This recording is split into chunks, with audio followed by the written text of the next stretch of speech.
পারলে রাজনীতিতে আসেন, পারলে দল করে দেখান। এটা হইল? আমি কি এরকম কোনো কথা বলেছি? না। আমি একজন মুফাসসির কোরআন, আমি একজন আলেম। এর বাইরেও আমার সবচেয়ে বড় পরিচয় আম আ সিটিজেন অফ বাংলাদেশ। আমি বাংলাদেশের একজন সাধারণ নাগরিক।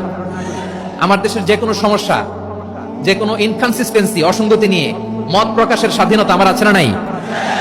আপনারাই তো বাক স্বাধীনতার কথা বলেন, ফ্রিডম অফ স্পিচের কথা বলেন, বাক স্বাধীনতার কথা বলেন।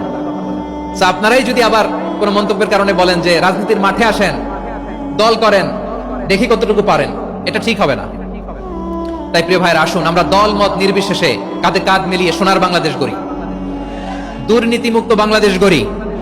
যে বাংলাদেশের জন্য রক্ত দিয়েছে আবু সাইদ, যে নতুন ভোরের বাংলাদেশের জন্য রক্ত দিয়েছে মুখ ভরা, যে নতুন বাংলাদেশের জন্য রক্ত ঝরিয়েছে 24-এর যে গণ অভ্যুত্থানের প্রত্যেকটি শহীদের আওয়াজ করে বলেন ঠিক কিনা?